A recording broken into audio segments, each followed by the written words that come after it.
guys, ku soo dhawaada cashirkeena koowaad oo aan ku baranayno arrimaha caafimaadka, khaasatan qaybaha shaybaarka.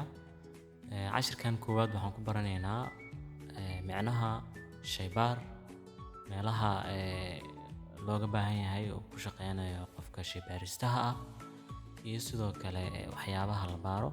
Cashirkeena koowaad ama introduction to the laboratory ayaan ku dhigi doonaa videogan ama muuqaalkan. waxaan rajeynayaa in wax badan ka faa'iidi doontaan insha Allah.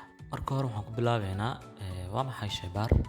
Shaybaar waa in bukaanka ama qofka bukaanka ah in laga baaro waxyaabo dhibaato jirkiisa ku ah, ha ahaato in jirkiisu ay ku jiraan waxyaabo ilma aragta ah dhibaato u geysanayo, amaba jirkiisu dheecaanadiisu levelada ama heerarka ay yihiin ama uu hooseeyo ama uu siyaado yahay, iyo sidoo kale xubnaha jirka bini'aadamka in shaqadoodu ay si fiican u wataan iyo inay howlgab sii noqonayaan ayaa qofka bukaanka ah xaaladihiisu in lala socdo ayuu yahay micnaha ereyga shaybaar.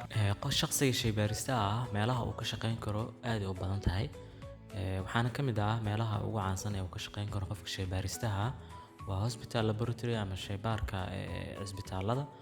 meelaha kale uu ka shaqeyn karo waxaa kamid ah shaybaaristaha research laboratory ama research institute laboratory, ama goobaha cilmi baarista ayuu ka shaqeyn karaa, goobaha dambi baarista ayuu ka shaqeyn karaa sidoo kale qofka shaybaaristaha. iyo wuxuu kaloo ka shaqeyn karaa shaybaar ay dowladdu leedahay ama governmentiga ay leeyihiin oo ah central laboratory ama shaybaarka dhexe ee qaranka ayuu sidoo kale ka shaqeyn karaa qofka shaybaaristaha ah.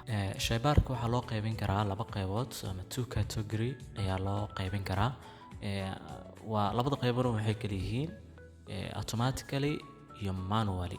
Manually waxaa hoos imaanaya oo uu si kala bixi karaa microscopical examination, chemical examination, physical examination iyo serological examination. Halka automatically uu noqon karo biochemistry machine, ELISA machine, hormonal assay machine iyo electrolytes machine ayaa hoos imaanaya automatically haddii la sii falanqeeyo ama waxyaabaha hoos imaanaya la sii sheego. Marka uu sii fiirino shaybaarka according to the departmentiga waxaa loo sii kala qaybin karaa clinical pathology number 1, number 2 clinical microbiology, iyo number 3 waa clinical biochemistry ayaa loo sii kala qaybin karaa haddii loo fiiriyo according to the department. Pathology-ga waxaa hoos imaanaya hematology, histopathology, cytopathology iyo sidoo kale routine pathology. Marka aan sii eegno microbiology-ga isagana waxaa loo sii kala qaybin karaa bacteriology, virology, mycology iyo sidoo kale parasitology ayaa sii hoos imaanaya marka la sii eego microbiology. Sidoo kale biochemistry-ga baaritaanada hoos imaanaya waxaa kamid ah hormonal investigation iyo serological biochemistry, iyo sidoo kale waxaa hoos imaanaya electrolytes iyo minerals in la baaro. Sababta keentay in departmentiyadan aan kasoo hadalnay la kooxeeyana waa in ay isaga mid yihiin badankooda materialska ama qalabyada la isticmaalayo xilliga baaritaanada lagu jiro, iyo specimenka ama bukaanka dheecaanka ama kaadada ama saxarada ama dhiigga wax laga soo qaadayo isaga mid ahaanshahooda ayaa waxaa loo sameeyay departmentiyadan ama isku hoosgeeyay inay noqdaan kuwa koox u sameysan. wax walba oo shaybaaristuhu uu baaro oo loo keena waxaa loo yaqaanaa specimen ama sample ayaa loo yaqaanaa. Sample-kuna haddii aan sii qeexno ama specimen-ku waa wax kasta oo bukaanka ka imaanaya from patient to the laboratory, wax kasta oo ka imaanaya dhanka bukaanka ee u imaanayo qofka shaybaaristaha ah ayaa waxaa loo yaqaanaa sample. Haddii sample-kaas aan sii kala qaadno waxaa uu noqon karaa sample oo normal ah ama sample oo culture sample ah.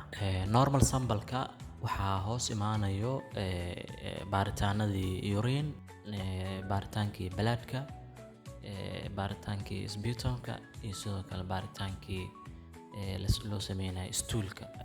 sidoo kale culture sample-ka waxaa isagana hoos imaanaya urinary tract infection oo ah UTI-ga. waxaa kaloo hoos imaanaya baaritaanadii vaginal swab iyo sidoo kale wound culture ama wound swab, iyo sidoo kale waxaa hoos imaanaya blood culture ayaa hoos imaanaya baaritaanada culture sambalka.